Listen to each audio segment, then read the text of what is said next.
Venerable Khenpo Sodarye, greetings.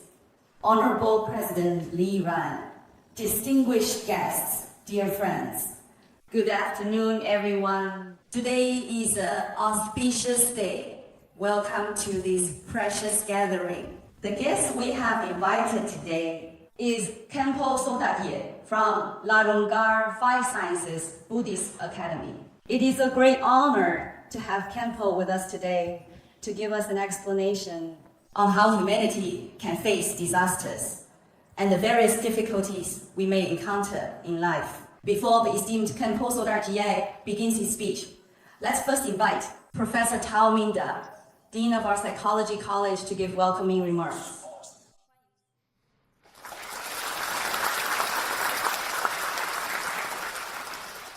Respected Khenpo Sodarji, Honorable President Li Ran, distinguished guests, dear friends, teachers, and students. Good afternoon, everyone. I hope you are all having a wonderful day. Today, we are very honored to have invited Khenpo Sodarji to give us a lecture.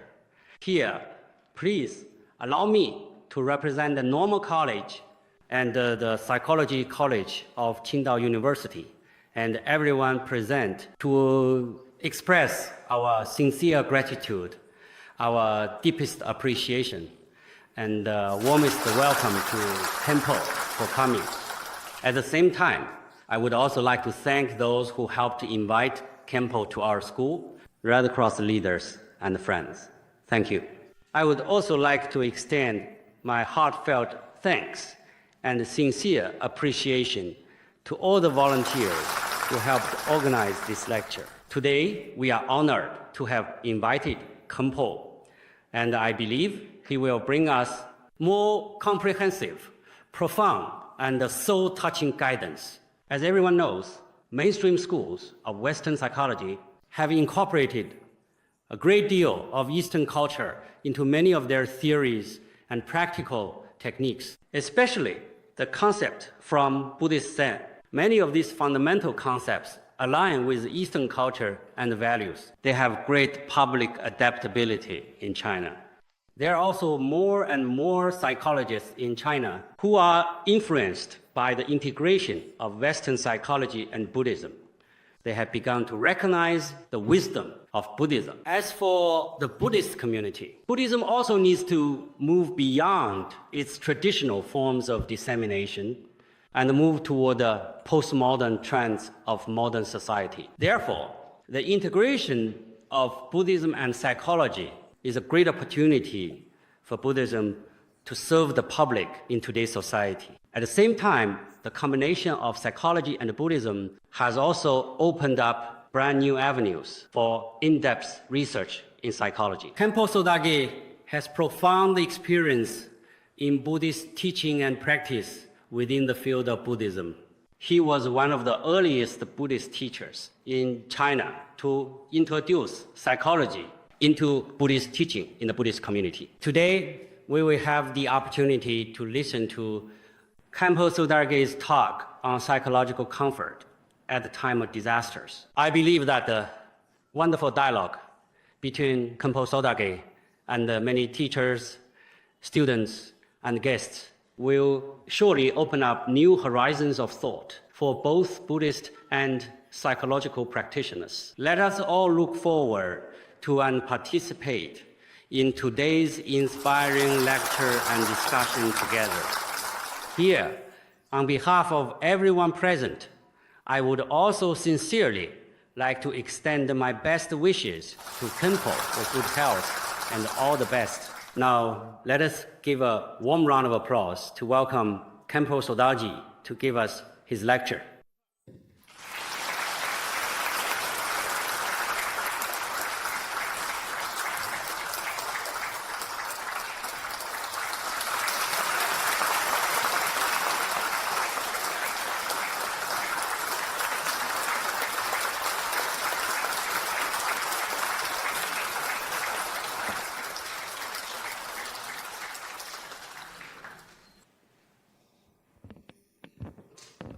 Thank you very much, Dean Tao and President Lee for providing us with this opportunity for everyone to communicate and exchange ideas today. Just now, Ding Tao just mentioned Qingdao University, sharing his insights, especially regarding the psychological counseling and comfort provided after the Wenchuan earthquake. There were many touching stories. From my personal perspective, on one hand, I am interested in some exchanges, discussions, and seminars with universities. On the other hand, I am interested in doing something genuinely meaningful for charity, something that truly helps those in need. Additionally, I am also very interested in psychology. So I think that everyone present here today really shares some of the common interests as I do to some extent. So today, in this kind of setting, I will share whatever comes to mind with everyone about the topic in a casual manner. Today's topic is psychological comfort at the time of disasters.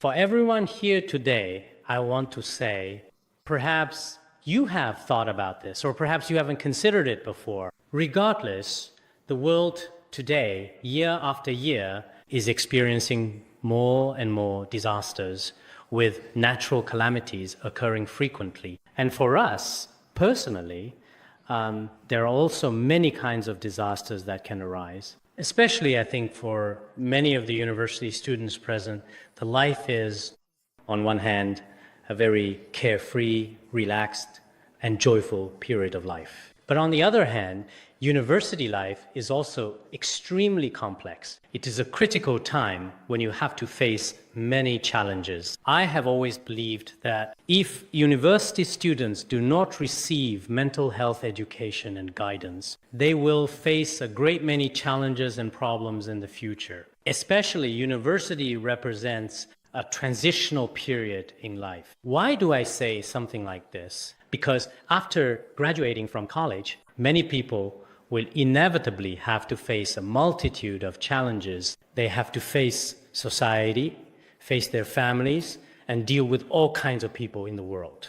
Comparatively, college life is very simple, transparent, and peaceful. But once you enter society, if, for example, many university students during their studies have not developed psychological preparation and received healthy education, then when they enter the real world, you could say you have both social and family responsibilities. And social responsibilities are also very complex. It's not like university life, because very soon, if you become a doctor, for example, you'll have to deal with the relationships with hospital administration and patients. A solid mastery of medical skills is also required. If you graduate from a normal school and become a teacher, then you also have to manage relationships with school administrators, students, and parents, as well as issues related to teaching and so forth. At the same time, I think many college students may even start their own families soon. And when you start a family, you also take on dual responsibilities. You will soon become fathers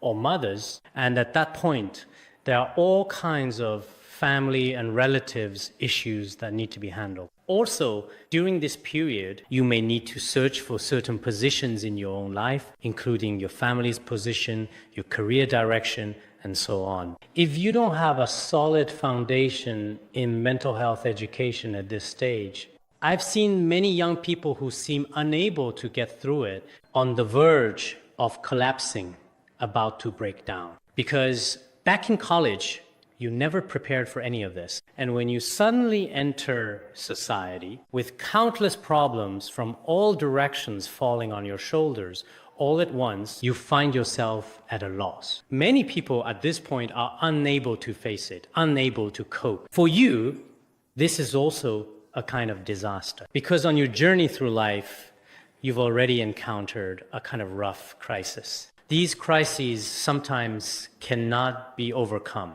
That's why I really hope that in universities and in high school, there should be some form of comprehensive, well-rounded psychological and real-life education in advance. This kind of life education is sometimes very necessary. It is a good try to step outside the school's curriculum or traditional education model. You can play a hypothetical role to have a rehearsal of your future life. For example, if you are the head and the breadwinner of a family, how would you handle everything? I've seen that in the United States and Germany, actually in elementary and secondary schools, including kindergartens, all have mental health classes as a part of their education. On one hand, you have to face your own eventual death, and you need to deal with the setbacks you will encounter in the future. This is a form of psychological education. There is also another kind of education that should be learned in school, which is training and preparation for dealing with many problems that occur in real life. But in most of our schools today, generally, they are merely platforms for spreading essential technology and important knowledge, while the lessons on personal conduct, interacting with others, showing filial piety, cultivating compassion, resilience, and patience within oneself. Actually, in these areas, many schools are probably still lacking or have blank areas. In such cases, I think these young people will inevitably face certain difficulties when they enter society. Therefore, I believe that all of you here, as was mentioned earlier, often go in person, whether it was during the devastating Wenchuan earthquake or to other places where there is an urgent need for emergency response to sudden disasters, and then provide counseling or psychological comfort to them. This is extremely important because in today's society, many people only care about their own lives, only care about their future, while seldom care about those around them who are unfortunate or those who need help. Very few people help out-of-school children or lonely elderly, even in their own families or lives, when encountering people who are experiencing real pain and hardship, they rarely offer any help to them. If our teachers lead the way, or if our students take the initiative to go to these places and do these things together, then seeing is believing, which is truly excellent. Because in today's world, and indeed in the future, it's possible that things like this will continue to happen. For example, earthquakes, tsunamis, storms, and all kinds of crises. Everyone here may be aware that many scientists now believe in the 21st century and the 20th century. Human destruction of nature has been extremely severe. Some scholars have even called it the so-called Third World War, as some experts have noted. Why do they call it the Third World War? Because humanity has basically destroyed the very home we live in. The homeland has already been ruined. In other words, our generation, in the pursuit of wealth, development, and resources, with such goals in mind, has basically emptied out many of the Earth's original resources. More than 90% of the world's resources have been used by about 10% of people in the entire human history. A great number of people living on this planet basically haven't considered the future of their descendants, their goals, or their well-being. Therefore, they believe that although World War I and World War II destroyed many buildings, mainly in Germany, Japan, and other countries, after these two world wars ended, many places began to rebuild their homes and return to normal. However, now people's development of nature and overall development, the devastating consequences caused by greed, cannot be easily or quickly reversed in a short period of time. In fact, because the greed and attachment are deeply rooted in people's minds, such destruction will undoubtedly continue in the future as well. Therefore, the scientist Stephen Hawking recently also said that human beings have now truly become the most terrifying, notorious, and truly irredeemable group in all of history. Based on this assessment from him, it warns us that many of our actions are in fact probably extremely frightening to us and to others. As a result, Our planet is experiencing many natural imbalances caused by natural disasters. When there is natural imbalance, various kinds of external, natural, and man-made disasters will occur. So when these things happen, do we actually need to help? This help is not something that just one school, a group of kind people or philanthropists can accomplish. The awareness of the entire population needs to be raised. Only when the spirit of volunteerism, charity, and altruism among all people be enhanced can we change some of the most frightening situations we face now. As a result, we often say nowadays, the charitable or volunteer spirit is also rather spontaneous and short-lived. For example, when disasters occur, people give help, or the help we offer is mainly material support or medical aid. But what is even more needed is that when people experience disasters, the psychological harm they suffer is even more severe. Therefore, there is a particular need for psychological mentors and many psychological counseling experts. We use various methods to help heal their hearts so that they can gradually come to understand the truth. At such times, of course, everyone here is well aware of this. You are from the School of Psychology. Helping them adjust their mindset through psychology is also extremely important. As for myself, I have studied and researched Buddhist teachings since I was young. I also hope to use some of the psychological guidance methods found in Buddhism, as well as mind training methods for them. Because in this way, it truly provides them with significant help. Of course, many people, whether they are students or those in need of help, from all walks of life, not all of them necessarily have a faith. But even if they don't have a faith, it's important to let their minds settle down temporarily first. Once they have settled down, then we can proceed to help them further. A person's cognition is extremely important. Once our way of thinking changes, any crises, in fact, can actually be gradually transformed under the right guidance. When it comes to faith, I often think this way. Faith is a kind of spirit that runs in our bloodstream. Faith is an invisible, powerful force. Faith is truly an incredible power in our lives. Relying on faith as a guidance force, a fragile person can become very strong. Someone who was originally in great pain can, over time, become a truly happy person. Someone who was already on the verge of a mental breakdown can ultimately become positive and even become a sunny, optimistic person. Therefore, I think that when necessary, many students can use mind training methods taught in Buddhism. These methods for regulating the mind include, on one hand, some Zen practices. Of course, if you don't practice regularly and only seek help from the Buddha in times of crisis, it will be somewhat difficult. If you haven't studied or practiced these methods regularly, it will be challenging to help others in a pinch. I believe that many passionate psychologists, teachers, and students here today should make an effort to learn about the methods for training the mind in Buddhism. There are actually a great many ways to adjust one's mindset in Buddhism. If we can first set our mindset straight, then even if we encounter difficulties in life, any adversities, any suffering, or any disasters we face, we ourselves can face them calmly, thoughtfully, and sincerely. So I especially hope that the teachers and students who are present here today, in this very moment, will be able to take a careful look, even if just briefly, at some interesting and insightful books on Buddhism. When students are in school, it's actually a very good opportunity because at this time,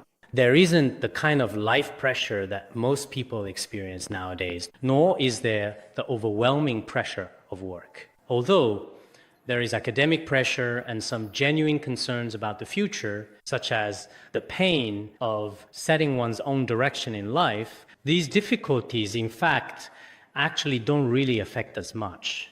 In this situation, reading is actually very important for you during student years. Nowadays, some students seem to have basically no interest at all in reading and are even very tired of it when it comes to reading. There are some certain issues when it comes to studying. We believe that the student years are very precious, and in one's future life, they will be a stage of life that is especially worth remembering. So at this particular time, you should really be learning actively to prepare for certain problems that you will definitely face in your future life. The first problem is the various disasters, such as natural and man-made, that occur in the world. If something like this happens to you, the first thing to consider is how you would calmly deal with it. But many people think that nothing like that will ever happen to them at all. Just now, some people also said, I have always believed that those dangerous things will never happen to me. But that's just something people say. Actually, there is no reason for that. Because from the Buddhist point of view, life is impermanent. Many things around us in our lives are also impermanent. Because of impermanence, anything can easily happen in this unpredictable world. This point is extremely important. If we do not have a mind that accepts impermanence, Buddhism speaks of impermanence, and the secular world speaks of change, which is a completely normal phenomenon. The Buddhist scriptures say, in the world, whether great or small, no phenomena are permanent, nothing lasts long. All appears like a flash of lightning. I really like this verse. Why do I say this? Because everything that happens in the world, whether big or small, and all phenomena that exist actually cannot ever have anything truly permanent anyway. Whether it is the feelings between people or the buildings we often think of as everlasting and unchanging, or even the laws and regulations of a country, even everything existing in the world, if we look back from the beginning of humanity up to now, and even everything that will happen in the future, it is impossible for anything to remain in the same state forever. It is bound to change. Just like a flash of light, it disappears very quickly. In the same way, in this world, our bodies will change, our families will inevitably change as well. As the years slowly go by, everything external will eventually vanish and fade away. At such times, some people who have not received this kind of education will feel pain in their hearts. Some even complain about others, asking, why am I like this? Why is this happening to me? But in fact, such reactions are unreasonable. So what I was saying is, in the future, when you encounter crises in your family, or when your relatives and friends pass away, or experience suffering, or when you face all kinds of disasters in the world, on the one hand, we need to understand that all these phenomena are impermanent. As for the law of impermanence, if we have some training and knowledge in this area from a young age, then when we truly encounter suffering in our lives, we won't be so attached to it.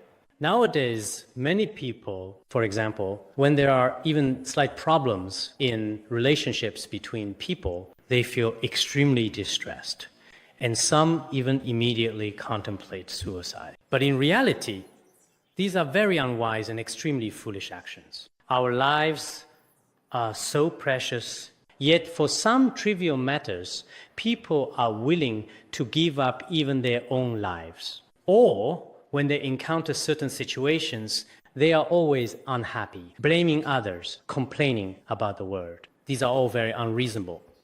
This kind of irrationality really stems from our education. Perhaps because we haven't thought things through, and precisely because of that, in reality, it means that there is already a problem with our own mind. If your mind is troubled, then everything you do will go wrong. The world you exist in will also have problems. I once knew a college student, and this student used to say frequently, I keep thinking every day that some kinds of crises might happen in my family. For instance, what if my parents died or my older brother died? If that were to happen, how would I cope? I would have no way to handle it. I would just have a breakdown. Or I would become mentally ill. It's absolutely terrifying. But this was just his imagination. Truth be told, if something like that actually happened to him, it's very likely that the person would collapse on the spot. So looking at it now, many students and young people seem mature, carry a sense of dignity, and possess wisdom and talent. They also dress very well. But in reality, their minds are actually extremely quite fragile and emotionally simple. Sometimes, even the slightest thing in the world can easily affect them and they can't accept it.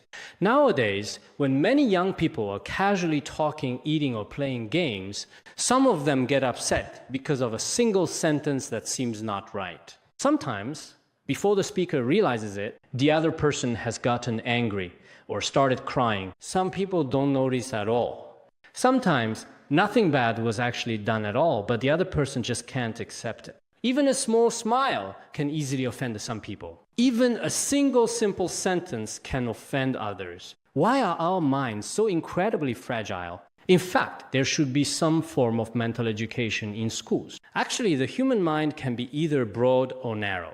You could say it can be both strong and gentle. The mind, depending on whatever kind of education and environment you use to consistently cultivate and train it, it can completely develop in that direction and continuously expand without limit. This is a unique ability of the mind. For example, people who practice meditation can go 7 days and nights without eating or drinking. Without distracting thought, they abide at peace. But many people nowadays just can't do this. Not to mention 7 days and nights, 7 minutes is hard. Their minds jump around like monkeys, constantly restless and unsettled. But that's because we haven't trained our minds. The mind can also become completely fragile if you spend all day watching TV or reading things that have negatively affect on the young's mindsets. Then one takes on the color of one's company.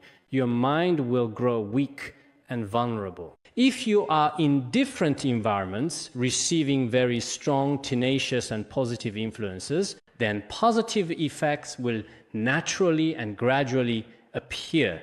So when it comes to training the mind, as we often discuss, it seems everyone's mind is the same, but actually they are different. Some people truly possess profound wisdom, and this kind of inner power, while others, although they may appear wise on the surface, actually sometimes become confused when faced with problems. In this kind of situation, we really need a strong, reliable, and effective method of study and practice. No matter how difficult what you may encounter in life, you should approach it both calmly and with ease.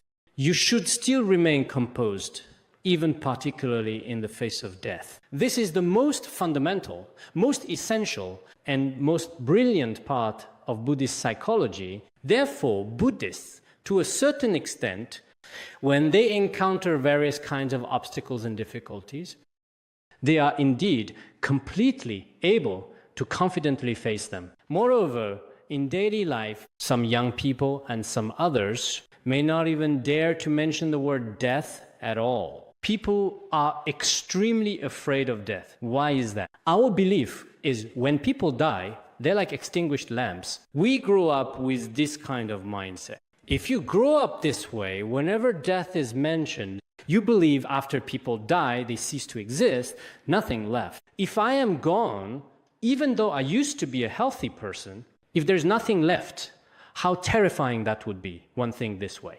But if you truly understand how to face death with ease in the end, then you can be very calm about it. Moreover, throughout Buddhist history, there have been many people who were incredibly peaceful at the time of death. Back in the Song dynasty, there was a master named Zongyuan of Zen Buddhism. Master Zongyuan became a monk from a very young age. And after ordaining, he lived as a wandering monk, traveling everywhere to visit teachers. His main focus of practice was the Universal Gate chapter. When he was 83 years old and approaching parinirvana, he informed everyone in advance, tomorrow I have something truly special to do. Please prepare a special deer-topped seat for me. It is actually a very special kind of seat. He said, tomorrow, after the meal offering, I will need this seat. The next day, when all his disciples and followers had gathered together, he composed a verse and said aloud, in this world, there are hardly any people who live to 100 years old. Everyone will eventually become nothing more than dust in the grave. Now I am 83 years old, and I composed this mournful song to bid farewell to this body. He recited this verse, which roughly means, in this world, it is truly rare for someone to live to 100 years old. Even if you live to be 100, the human body at 100 years will ultimately become dust. Now I am already 83 years old, so today I compose this verse and leave it to you. After saying this, he left the world. You can think about this. Whether intellectuals or educated people in this world, when they finally die, can they face it so calmly? When the people around us pass away, whether it is in a hospital or anywhere else, they are in such terrible pain. Even university professors or academicians in the world, while they are alive, they guide thousands upon thousands of people. They believe themselves to be wise, talented, and so on. But when they truly face death, how do they confront it? Each one of us will also die one day.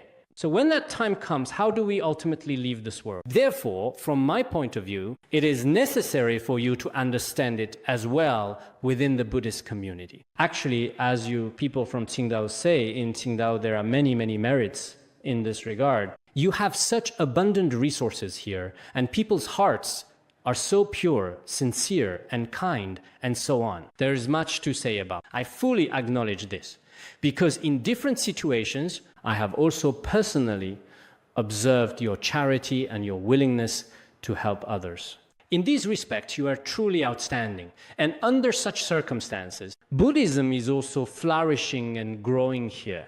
I know Master Mingzhe, an elder monk who is from Jiangshan Temple in Qingdao. Many young people might not know him. When I used to visit some universities, many wonderful things in the nearby temples, as well as the life stories of some important great masters, were not a concern to them, and some didn't know about them. But in any case, at that time, Master Mingzhe, whom I actually knew before, had come to Larungar to study Vajrayana Buddhism. It was probably close to 20 years ago, if I remember correctly. At that time, he was in his 60s or 70s when he began practicing the preliminary practices of Vajrayana Buddhism. Later on, after some time had passed, he eventually returned back here. At that time, our guru, His Holiness Jigme Punso Rinpoche, gave him the name Yeshe Gyune. He spread the Dharma here with great accomplishment and was also the honorary president of the Shandong Province Buddhist Association. When he finally passed away,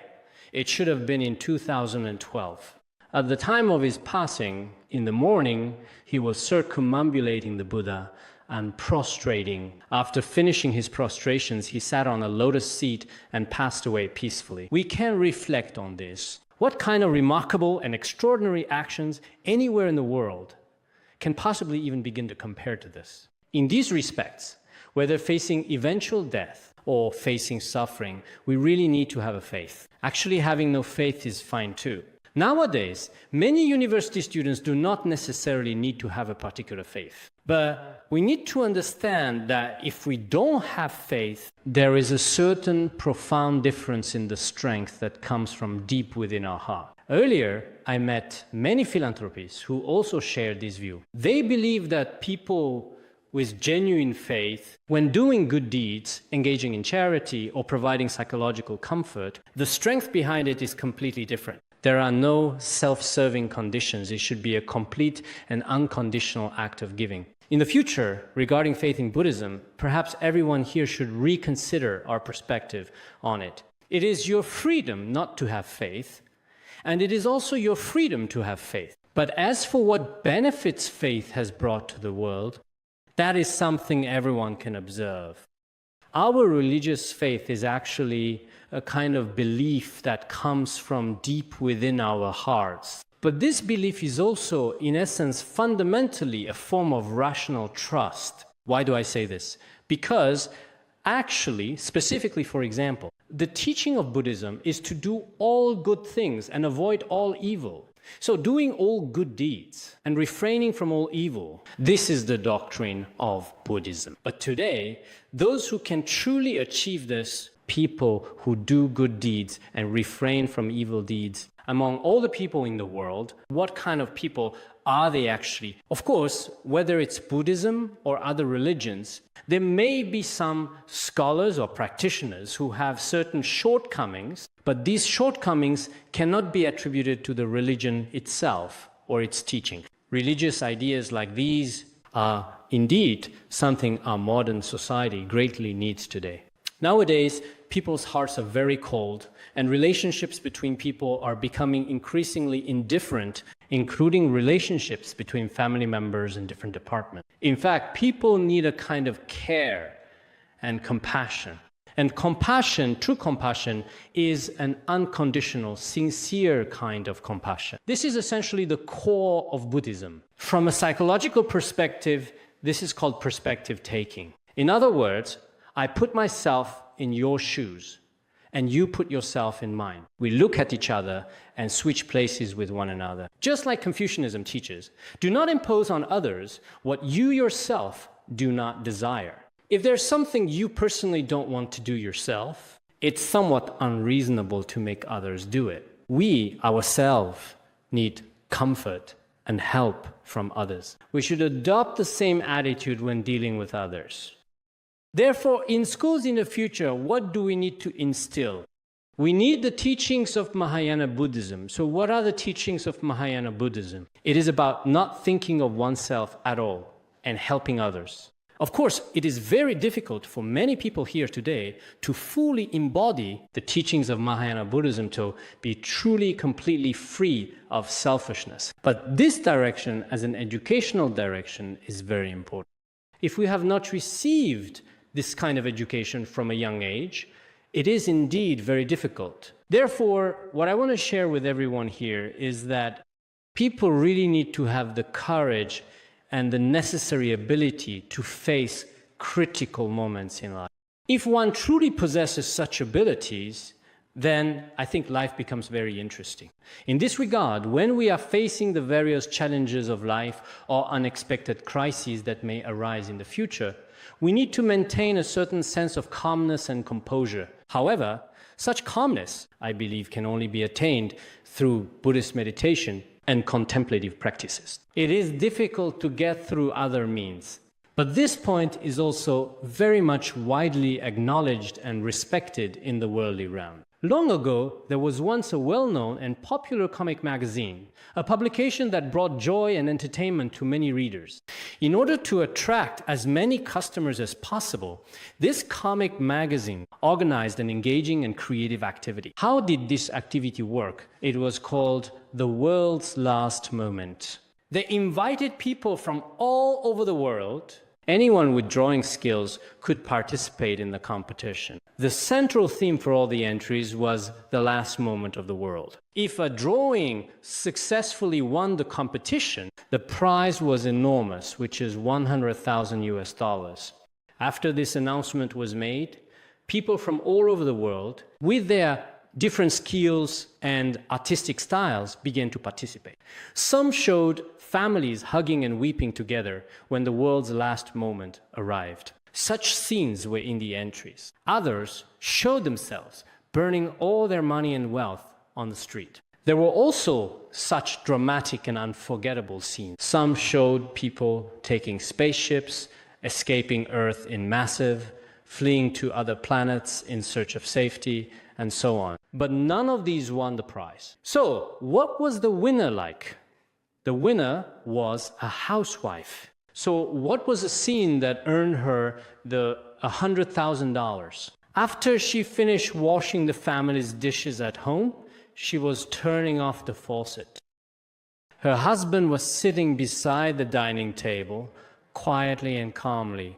There are two young children who have just happily started playing with their colorful building blocks at home. With this memorable scene, she ultimately won the prestigious award. Why did the judges choose this entry? Because at the end of the world, at the very last desperate moment, if this family could remain so calm and composed without being frightened or utterly distressed by such a terrifying event about to happen, that is something extremely difficult to achieve. That's why in the end, ultimately, all the prestigious awards went to her. From this story, from this case, we can reflect on ourselves. Sometimes, looking back at ourselves as everyone here, think about yourself. When you truly had to leave today, what would you want to do in your final moment? Or if something terrifying were to happen around us, be it the May 12th earthquake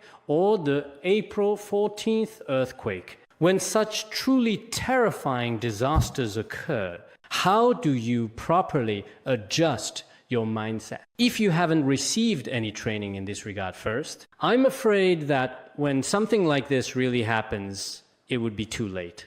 In the world, there are people who are psychologically very strong, and there are people who are psychologically very fragile. No matter what, spiritual practice is truly very much needed in our lives. Regarding spiritual practice, I strongly recommend that you read more related materials. For example, in Tibetan Buddhism, there is the book, The Words of My Perfect Teacher. In this precious book, it first discusses topics such as the rarity of human birth and the impermanence of life, as well as what to do when you truly encounter some crises, such as taking refuge and so on. These teachings, no matter what kind of person you are very necessary. Some of you here, when you're about to take the college entrance exam, many people go to temples to pray to the Buddha, asking for blessings for success in the exam. Actually, through this behavior, it's clear to see that deep down, everyone inherently has some form of faith. It's just that the degree of faith is different. If you truly had no faith at all, then why would you often go to various temples to seek blessings for the college entrance exam? So, does Buddhism oppose seeking blessings like this? Not only does it not oppose it, but to varying degrees, it should be said that Buddhism fully acknowledges this kind of power and blessing. Of course, the true refuge in Buddhism is not about asking for wealth, promotion, or health. These are not the highest pursuits in Buddhism as a whole. So what is the highest pursuit? It is to benefit all sentient beings in the world who have a connection with us. This is the highest spiritual value in Buddhism. However, before you reach this level, if you just want your temporary wishes to come true, that is also very necessary. When you encounter disasters, you can recite Namo Avalokiteshvara Bodhisattva. In fact, across the world, Avalokiteshvara Bodhisattva's blessings and power are indeed incredibly strong. Through praying to Avalokiteshvara Bodhisattva, Amitabha Buddha or Shakyamuni Buddha, it is true that what was originally the greatest danger in your life can be resolved at that time. This is not just a legend, nor is it merely an illusion. It is something real and significant. Certainly, if you don't believe it, that's also fine. It's just like some medicines in the world which are very effective, but people who don't trust the medicine might dismiss it with a single sentence. That is also, in every sense, your freedom. But to be truly objective from a scientific psychological perspective, when your mind calls out in a certain way, it will receive such blessings and power. Therefore, everyone present here today, when you inevitably encounter the most terrifying and difficult moments in life, it is particularly necessary to pray. The power of this kind of prayer is truly incredible. As someone who has studied Buddhist logic and philosophy for so many years, I have also explored various kinds of knowledge. In the process of exploration, I myself actually don't really acknowledge general superstitions or general miraculous power. However, I very much acknowledge that through prayer, one can accomplish their own wishes. For example, as I mentioned earlier in our discussion, in the Han regions, people may not have been very familiar with the practice of 21 taras. But in Tibet, especially in Tibetan Buddhism, this practice is known by everyone. Whenever people encounter difficulties, they pray to Avalokiteshvara Bodhisattva, or pray to 21 taras, or pray to Guru Padmasambhava. And it is true that after such prayers as these, the real effect of praying far surpasses that of current modern emergency centers or ambulances. Nowadays, if some ambulance services are not up to standard, it happens that by the time they formally show up, the matter has already been resolved.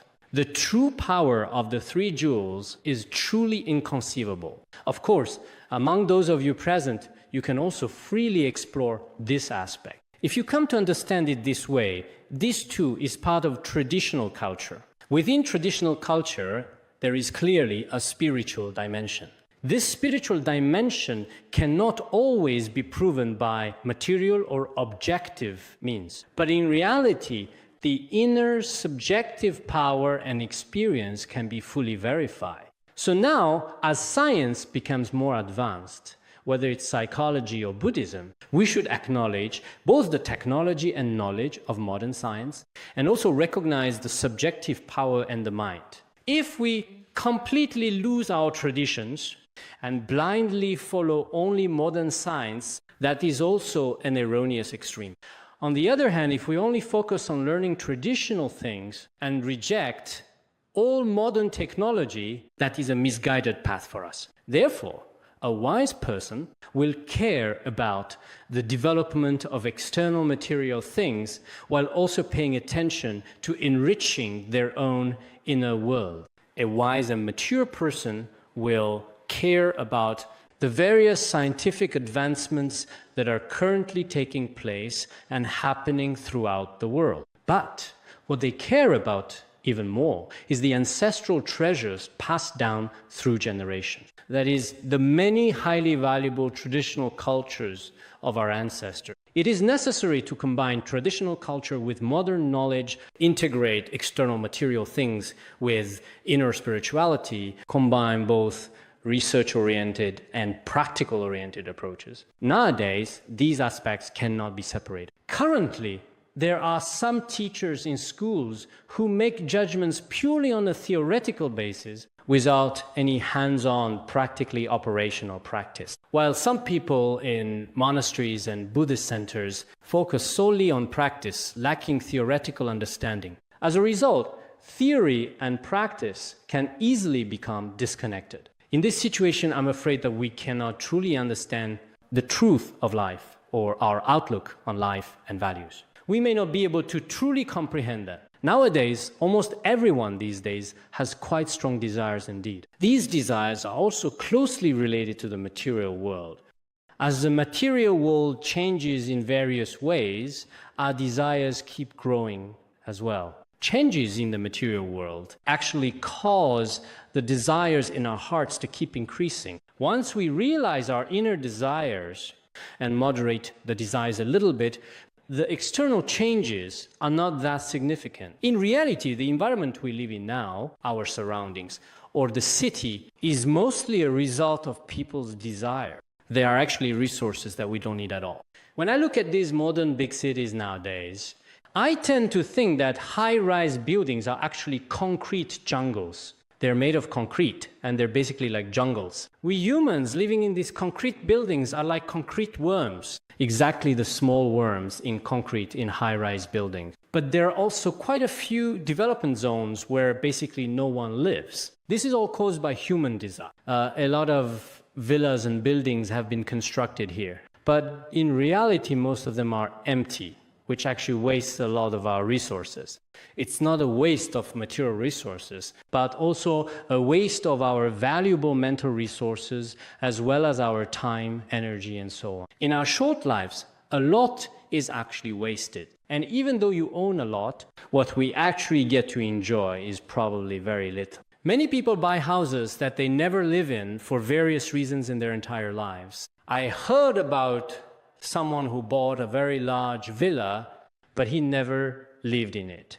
Later, when he became seriously ill and stayed in the hospital, he was taken to that villa at his last breath. They said that if he hadn't been given the chance to stay there even once, he might have been in great pain. So they brought him to the villa, but by the time they arrived, he had already breathed his last. In fact, the money and wealth that people desperately constantly seek, for the most part, are very much the same as this. Therefore, in this society, people often need awareness and a sense of observation to observe what they are doing and what others are doing.